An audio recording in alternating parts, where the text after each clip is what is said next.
you just can't take them all out. Right. And that kind of reminds me of years ago when UFOs would mess around with the nuclear installations at military bases, like the one what was in Minnesota or Montana, somewhere like that. And I tell you that those military guys had to be they had to be scared those nights. Jeez. Well, the guy that wrote a lot of books about that, Solace, he said that when he came out of the capsule and he went up, when he was inside the capsule, and the guys on the surface, the security police, were having these interactions with the UFOs, that they were like screaming into the radios. Oh, that they were completely freaking out. And by the time he was relieved and the new crew came in, it was like mayhem up there. But he's 60 feet down in a concrete bunker. He's not opening the door for nobody. But when he came up to the surface, they were crying. They had their hands in their heads. They had no idea what was going on. But it was like a circus. Yeah, it was crazy. And they were like turning the missiles on and off, and it was super bad. Right, and that makes me think.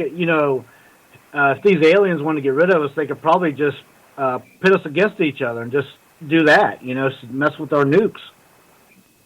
The best characterization that I ever heard is that if aliens are real, and like I said, I believe some of them are alien, and I kind of subscribe to the Hynek-Valley concept that, 10-20% are probably aliens.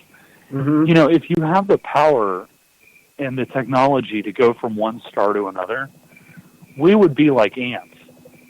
Oh, yeah. And that's why I've always been very leery of the contactee movements and some of these other movements where it's like, okay, our space brothers are coming to save us. Huh. Like, if they wanted to kill us, they would have done it a long time ago. And if they wanted to save us, they would have done it a long time ago. Right. I put very little faith in they're waiting for us to have, to have peace and all this other stuff. They could take one look at our TV shows and know that we're warlike and we're hating on each other and, trying to cause chaos and whatever.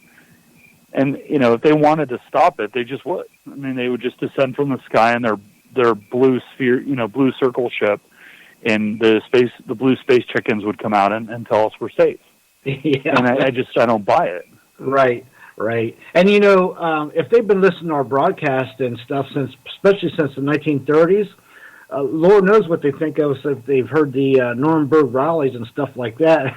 If they think of us all, like that, we'd be in trouble, Well, there's, it's funny. When I was in college, I took linguistic anthropology, and one of the things that my professor was very, very amazing at linguistics, but very dry and boring.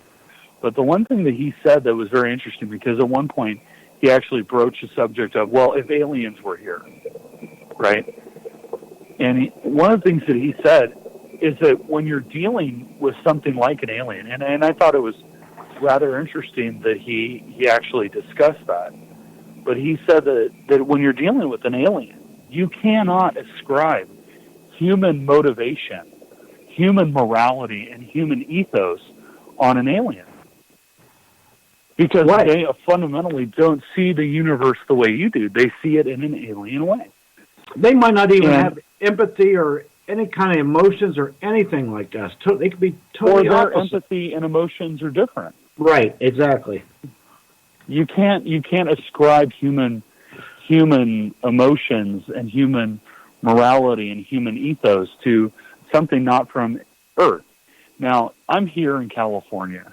If I go to Indiana, or I go to Timbuktu, or I go to Tokyo, Paris, Lagos, wherever, there's a commonality in human experience. That we're all human beings, and we all have a certain morality. Maybe it's a Muslim-based, morality, or a Christian-based morality, Hindu, Buddhist, who knows?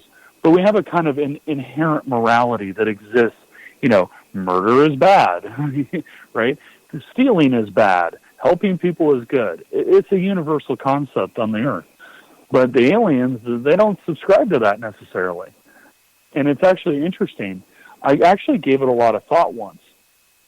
I thought to myself, if what's up with this implant stuff? And then it dawned on me. When I was a little kid, after Battlestar Galactica, or maybe it was before, I used to watch Mutual of Omaha's Wild Kingdom with Marlon Perkins. And there was one I remember. He was up in a Hughes helicopter. I remember it distinctly. He's up in this Hughes helicopter, and they're chasing a bunch of buffaloes. And he used a tranquilizer rifle, and they shot one of the buffaloes, and then they all get out there. They're taking tests. They're analyzing these feces and checking his organs and whatever. And then they tagged him with a radio transponder. And I thought to myself, that's very much like the abduction experience or like a cattle mutilation. Yeah. And good way to put it. Yeah. And at that point, I thought to myself, well, goodness, I think, this makes a lot of sense. Maybe these guys up in UFOs that are tagging people with transponders, maybe they're just, galactic anthropologists who are curious what you're eating. But to them, they don't see any moral imperative that says that they can't pick you up, do very vicious experiments to you, and then tag you and then drop you off in the middle of nowhere confused. Yeah, come in your bedroom and take you and do things to you and put you back and mostly right. It's against your will. Let's put it like that. You're not volunteering for that. They usually come. No, God no. Right. But they don't care. No, they look at us just like you said, like we look at animals.